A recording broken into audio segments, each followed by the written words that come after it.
Aujourd'hui, nous allons parler d'une huile essentielle très peu connue, très rarement utilisée, à laquelle on ne pense pas vraiment.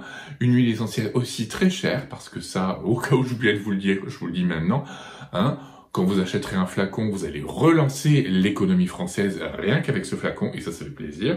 Mais c'est vraiment une huile essentielle qui, avec elle, vous allez faire un petit peu de magie, tout simplement. Coucou tout le monde, comment ça va bien? Bienvenue sur Fitoisis, c'est Laurent. Merci à tous ceux et à toutes celles de nous suivre, de faire partie de cette petite communauté, ça fait super plaisir. Donc continuez comme ça, parlez de cette chaîne, faites du blabla, du bouche à oreille, tout ce que vous voulez. Mais surtout, n'oubliez pas de vous abonner, d'activer la petite cloche pour ne louper aucune de ces vidéos. Et puis si vous avez des questions, des interrogations, quelque chose à dire, de toujours sympathique et bienveillant, bien évidemment, ça fait toujours plaisir. Nous sommes là pour ça. Je me ferai un plaisir de vous répondre quand j'en trouverai le temps, parce que parfois je mets un petit peu de temps. Hein, je vous l'avoue, mais à culpa. Et si le cœur vous en dit, vous pouvez jeter un petit coup d'œil dans les descriptions juste en dessous pour récupérer mon e-book gratuit et éviter de faire quelques erreurs quand on débute avec les huiles essentielles.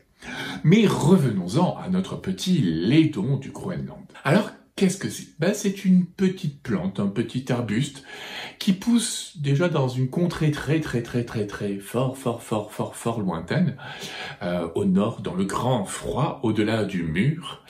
En fait, dans le Canada boréal, dans le Groenland, là où rien ne pousse, là où il fait super froid.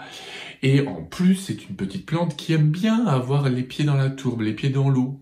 Je pense pas que ce soit super agréable, mais en tout cas, ça vous dit le caractère de la plante. Hein. Elle a envie de pousser, elle est là, et puis elle s'y tient, quoi.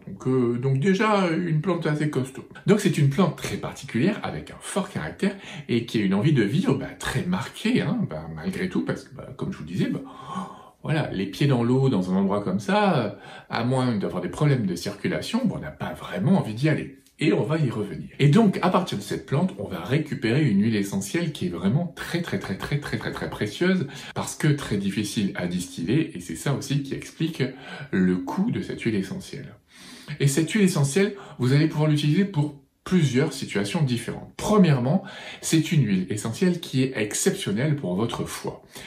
Et parfois, quand je parle du foie, j'ai remarqué que ces huiles essentielles-là n'attiraient pas grand monde. Et pourtant, l'intérêt du foie, il est majeur, et pas que pour votre digestion. J'imagine que vous savez tous qu'il est indispensable à une bonne digestion, mais il est juste extraordinaire, parce qu'il va vous servir au stockage notamment des vitamines, il va servir à bon nombre de vitamines, d'enzymes, de protéines, à leur activation, à leur stockage aussi.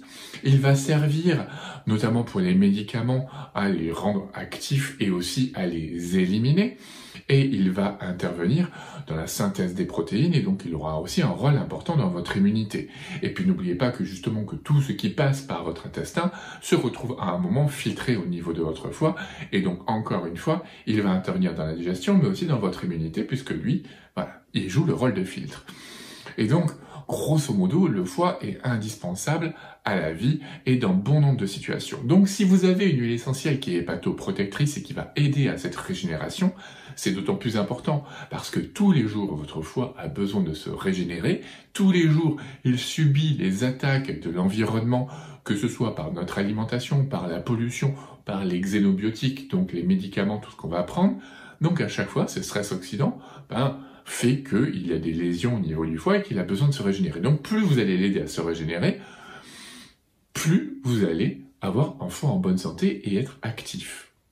Donc vous allez pouvoir aussi utiliser ce laiton du Groenland, justement dans les cas de dyspepsie, dans les cas de maldigestion, de diarrhée, d'intoxication alimentaire médicamenteuse, ou parfois dans des pathologies hépatiques.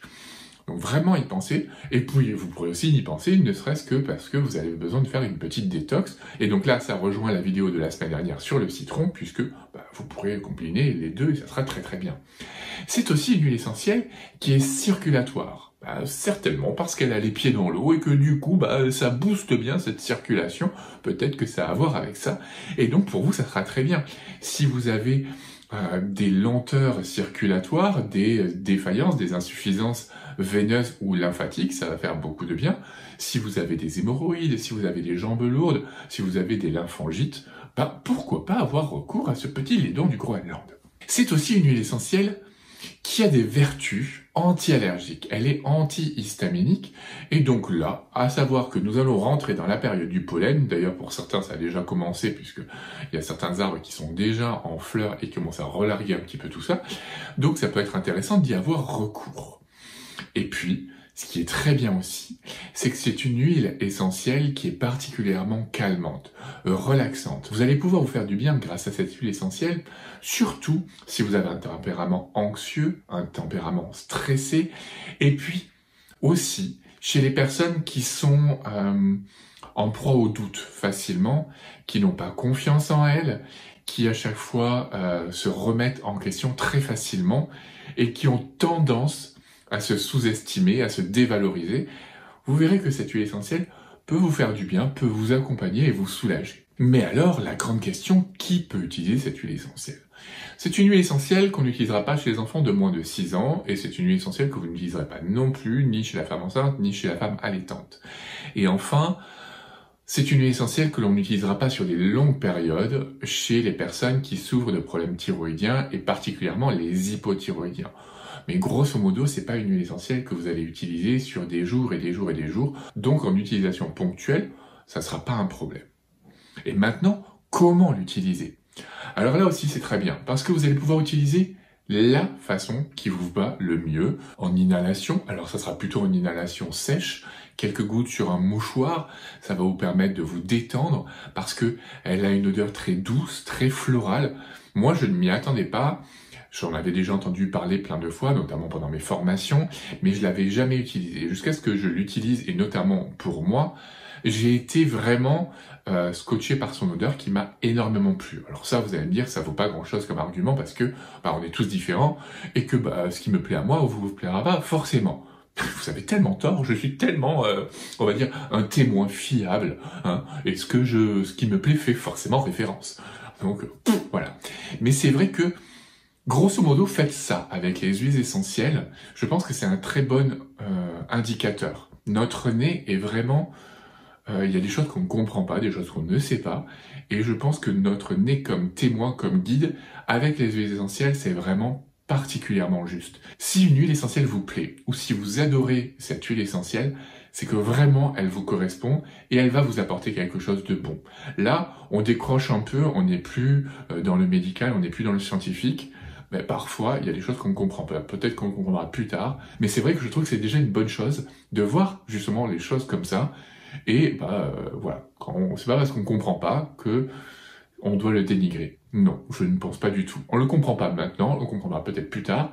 Et puis en attendant, si ça vous fait du bien, grand bien vous fasse. Mais le contraire est tout à fait juste aussi avec une petite nuance. Je trouve que si c'est une odeur qui ne vous plaît pas, que vous n'affectionnez pas particulièrement, c'est pas grave. Essayez-la quand même, elle peut vous faire du bien. Moi, il y a des huiles essentielles, voilà, leur odeur ne me plaît pas, mais elles me font vraiment de l'effet, et donc voilà, je les noie dans d'autres huiles essentielles qui me plaisent pour que ce soit plus facile à utiliser. Par contre, si vous n'aimez pas l'odeur de cette huile essentielle, si elle vous rebute, là, ne l'utilisez pas. Essayez malgré tout, mais dans ces cas-là, c'est qu'il y a quelque chose qui ne vous correspond pas. Ensuite, c'est une huile essentielle que vous pouvez aussi utiliser en diffusion atmosphérique. Mais elle coûte cher, donc ça vaut vraiment pas la peine de l'utiliser en diffusion atmosphérique, c'est pas comme ça que je vous dirais de l'utiliser. Vous pouvez aussi l'utiliser par voie orale, et donc là, par exemple, comme on rentre justement dans la période du rhume des foins, ça peut être intéressant d'utiliser justement cette huile essentielle par voie orale, 2 gouttes, une seule fois par jour, avec une petite huile d'olive, une demi-cuillère, pile poil. Vous allez voir que ça va vous faire du bien, vous allez respirer beaucoup mieux, vous aurez les symptômes beaucoup moins marqués. Et ça peut être aussi très bien, justement pour faire un drainage hépatique pendant une semaine. Vous faites une pause de 2 jours, vous refaites une semaine de plus. Normalement, vous allez vous sentir beaucoup mieux. À chaque fois, uniquement 2 gouttes par jour. Moi, je le fais plus facilement le soir, d'autant plus que c'est une huile essentielle qui a des vertus, comme je vous disais, calmantes, relaxantes, et qui va permettre de lutter contre l'insomnie. Donc, vous allez dormir comme un bébé, et donc ça fait d'une pierre 2, 3, 4, 5 coups. Ça fait des jolis ricochets, et ça fait plaisir. Vous pouvez aussi l'utiliser par voie cutanée. Là, on va l'utiliser par voie cutanée diluée, pour justement aussi faire des économies. Et en fait, vous allez pouvoir l'utiliser avec plusieurs huiles essentielles, par exemple pour améliorer la circulation au niveau des jambes, ou même pour aider votre foie, et vous ferez des massages en regard du foie. Vous pouvez tout simplement prendre votre petit flacon de 10 ml et mettre une dizaine de gouttes du laiton de Groenland. Vous rajoutez par exemple 10 gouttes de menthe poivrée et encore une autre huile très bien pour le foie, c'est tout simplement le romarin à verbenone. Vous en mettez 10 gouttes aussi. Vous remplissez le reste de votre flacon avec une huile végétale comme celle de noyau d'abricot ou d'amande douce. Et vous faites vos massages 2 fois par jour, matin et soir, on va dire, avec une quinzaine-vingtaine de gouttes sur votre foie. Et ça va faire beaucoup de bien, ça va améliorer votre digestion, vous vous sentirez beaucoup mieux. Donc voilà, dites-moi ce que vous en pensez déjà si elle vous intéresse. Si vous la connaissiez, si vous l'avez déjà utilisée, dans quel cas vous l'avez utilisée, parce que ça c'est super important, pour voir s'il y a d'autres choses auxquelles je n'ai pas pensé, tout simplement, parce que moi ça me donne aussi des idées. Utilisez-la avec rigueur, avec discipline et surtout avec parcimonie, parce que je vous l'ai dit, elle est précieuse. Et surtout aussi, dites-moi si cette odeur vous plaît, parce que voilà, c'est vraiment très doux, très floral, c'est délicat, en fait, tout simplement. Voilà, j'espère que cette petite découverte vous a plu. Moi, je vous dis à très bientôt, et d'ici là, portez-vous bien.